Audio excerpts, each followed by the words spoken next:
Hello everybody, welcome back to my channel. So in today's video I'm going to be showing you 3 small DIYs which should be perfect for Mother's Day. In the UK obviously Mother's Day is this Sunday, so you just have Thursday, Friday and Saturday to get your gifts in order, to get your DIY on or anything like that.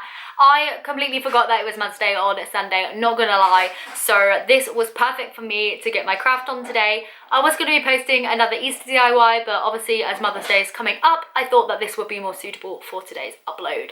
So yeah, I've just picked 3 small DIYs which are perfect for budget friendly, no sews, because I know a lot of Mother's Day kind of inspired gifts require a sewing machine and everything, so I've done a no sew. You can obviously translate that into a sewing tutorial if you wanted, and yeah, I just think that they are all really cute, so hopefully you can take away some inspiration from this video.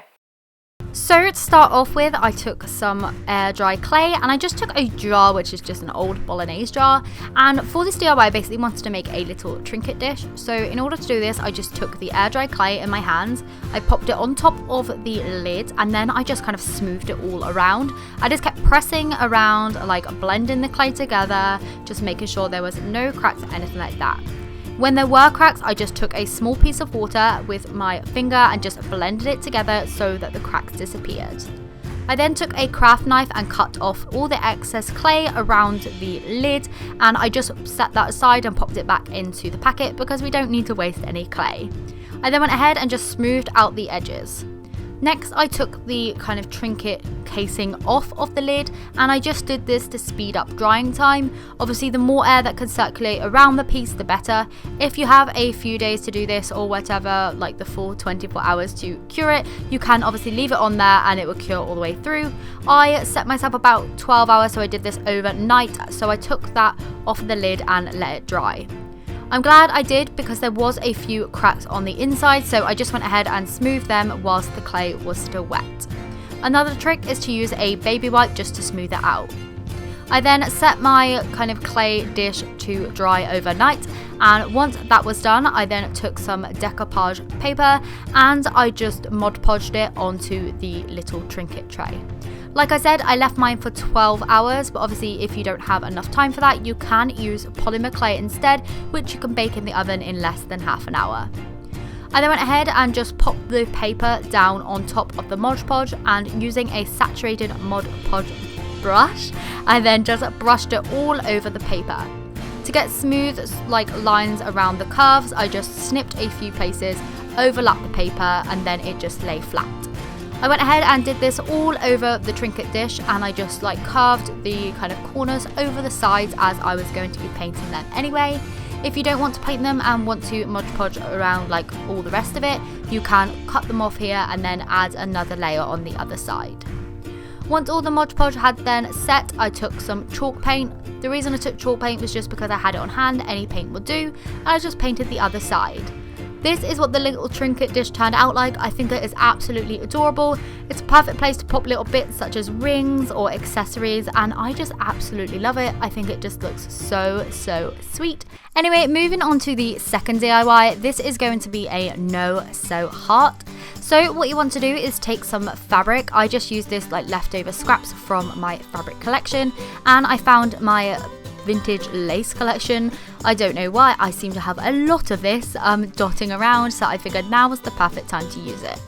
Right sides up, I just stuck all the bits that I wanted to kind of pop on the heart down, and then I took a small plain piece of fabric and I just cut that to size. I thought it looked a little bit lost in the middle of my fabric because they were both quite light, so I just stuck it down onto a piece of hessian. I then cut the excess around the hessian just to give it a nice shabby chic border, and then I just stuck it into place. What I then went ahead and did was pumped out the hot glue in a heart shape just around that border, and then I stuck the other piece of fabric right sides down so that they were able to push shut. Obviously, if you don't want to glue this, you can sew around it, so you just need to put right sides together and then pop it under your sewing machine and sew the heart on rather than gluing. I just glued today because I figured that some people don't have sewing machines, and that's absolutely fine. I usually do use a sewing machine when it comes to fabric tutorials, but for this one I thought I would skip it. Anyway, once the glue had set, I then turned the shape inside out and then stuffed it very lightly with some like toy stuffing. You can use like old pillow stuffing, you can buy like polyfill from Hobbycraft and stuff like that, but you just want to stuff your heart. Next you want to like glue together the opening, so you want to push the fabric in on itself and then just glue the two outer pieces. To write the word mum on the heart, I actually just took these little rubber stamps. These again I bought from Hobbycraft a long while ago. They're by the brand Dovecraft, so I'm sure you can find them on the internet somewhere. But I just took the like letter M and U and typed out the word mum. Now I completely lost my stamp pad. If you don't have one of these, obviously you can just use black acrylic paint like I have.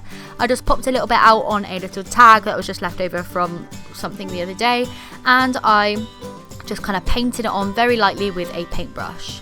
I realised my mum wasn't like centered, so in order to counteract that I just put a little kind of kiss on the side just to kind of make it look like I had centered it. I then decided to add a little loop on the top because I wanted this to be a hanging heart, so I just popped a dot of glue, I popped some organza ribbon down in it and then pulled it up into a loop and glued down the other end also. Because the organza is quite like thin, you can use the same dot of glue. I then cut off the ends of the organza, I then like sealed them with a little lighter, and then I tied a little twine bow just to add a little bit of extra detail. I did want this to go at the bottom of the organza loop, but I decided that was a bit too much, so I actually ended up moving it down to the side of the label, which I think worked out a lot better. I still figured that like the little loop bit needed something extra, so I actually went in with a mother of pearl button and I just stuck that down in the place instead.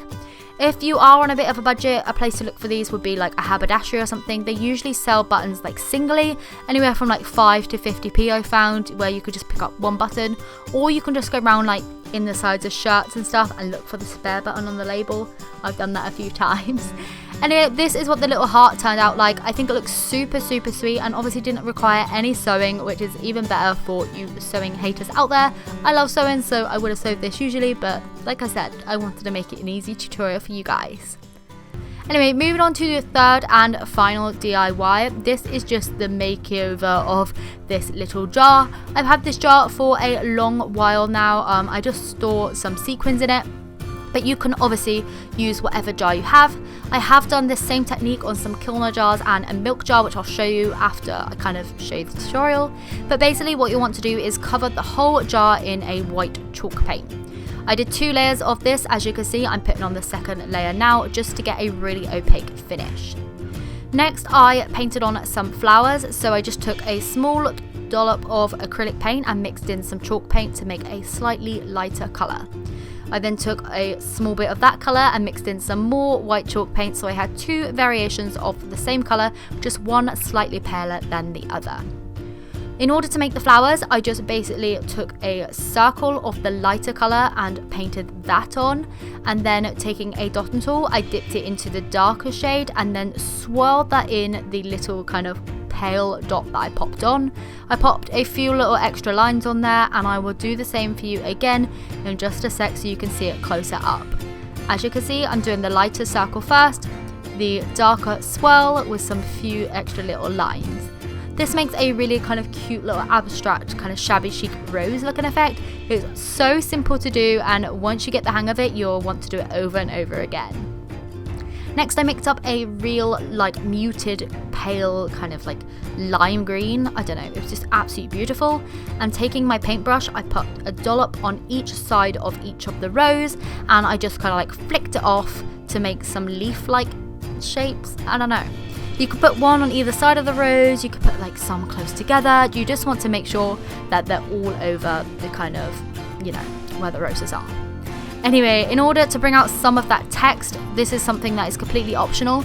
I just took a wet microfiber cloth and just wet distressed the text. I then wrapped some twine around the kind of neck of the jar and tied it in a little bow to add just a bit of extra detail. I just then popped on my lid and the jar was then ready. I'm so happy with how this one had turned out. It will be perfect for Mother's Day in like topping up with a little treat, pop in a few little of her favourite things in there. You can pop anything in and make them in any size.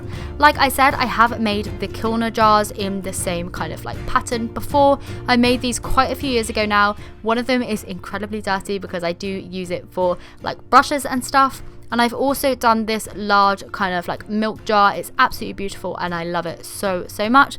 So yeah, you really can translate this to any kind of jars that you may have kicking around. Maybe even do it to like an old bolognese jar like I used at the start of the video. So that is the end of this video. I hope you enjoyed it. Let me know which one of the 3 DIYs was your favourite, whether it was the little trinket dish, the little jar, or just the fabric cart. I think all 3 are super cute and they just add that little personal touch to your Mother's Day gift, or if that's going to be your Mother's Day gift, it's so much thought behind it and it's just so lovely. I would love to receive it even though I'm not even a mum. So yeah, let me know which one was your favourite down in the comments down below. I will be sure to reply to you all. Thank you so much for joining me today and I will see you in my next video. Bye!